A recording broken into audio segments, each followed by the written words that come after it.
Nabi pernah menyebutkan mengisyaratkan dabba alaikum da'ul umami qablakum. Awas, hati-hati, ada penyakit yang akan merayap di hati kalian seperti pernah merayap ke hati umat-umat terdahulu. Al-baghdha, kebencian. Kalau orang sudah benci dan dendam, maka hatinya sempit. Wahyal haliqatu, dan itu adalah pemangkas. Wala aqulu tahliku sya'ra, kata Nabi, aku tidak mengatakan mangkas rambut, walakin tahlikud din, tapi mangkas agama. Sehingga orang kalau sudah tidak lapang hati, dipenuhi hatinya dengan kebencian, kedengkian, dendam, capek hidupnya. Yang orang lain senang, dia masih sakit. Mana ada kebahagiaan tiba kunjung datang kepadanya. Lihat tetangganya berhasil, dia sakit karena ngiri yang ada di hatinya. Lihat orang lain sakit karena dia ngedendam. Maka kunci yang luar biasa adalah bagaimana kita bisa berlapang hati.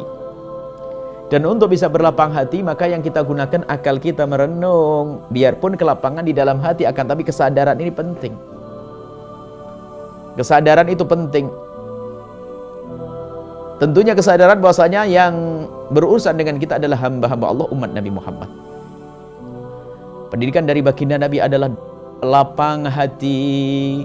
Untuk siapa? Untuk orang yang ada di sekitar kita. Bagaimana caranya? Sadari siapa dia. Sadari siapa dia. Dan ini ilmu tingkat tinggi ini. Ilmu tingkat tinggi. Karena mendamaikan hati dengan orang di kiri kanan kita ini, Masya Allah. Ada orang bisa baik kepada Allah Subhanahu Wa Ta'ala, akan tapi ternyata sama adiknya nggak baik, nggak lapang hati, gampang tersinggung dengan adiknya, tersinggung dengan kakaknya, tersinggung dengan ibundanya. Sehingga setiap bertemu dengan seseorang yang muncul adalah prasangka buruk.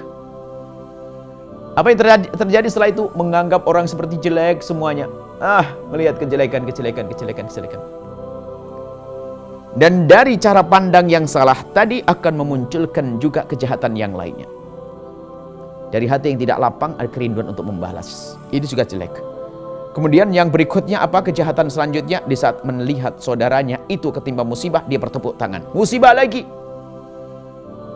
Kemudian setelah itu apa? Dia tidak rindu menyampaikan kebenaran kebaikan. Kenapa? Dia tidak senang. Hati-hati. Karena tidak berlapang hati itu musibah.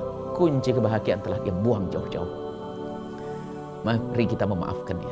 Urusan pribadi ya, bukan urusan Allah. Urusan Allah kita tidak boleh memaafkan. Urusan Allah kita harus tegas. Urusan pribadi, aku dicaci, aku diolok, aku difitnah, hakku diambil.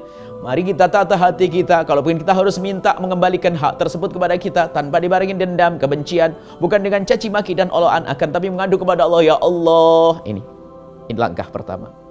Berikan saudaraku yang berbuat zalim kepadaku itu kesadaran dan ampuni dia ya Allah, sungguh kami mencintainya ya Allah, dia saudaraku, dia saudaraku, dia saudaraku. Mulailah dengan memohon. Kemudian setelah itu Anda lanjutkan dengan cara mengambil hak Anda dengan cara benar. Kalau berhasil, alhamdulillah. Kalau tidak berhasil, jangan sampai dendam itu semakin subur di hati kita gara-gara hak kita tidak tercapai. Sebab apa? Itulah keberhasilan setan. Setan menjadikan saudaranya berbuat zalim, lalu dijadikan kita masuk neraka karena hati kita sempit, lalu dendam dan musuh saudara kita.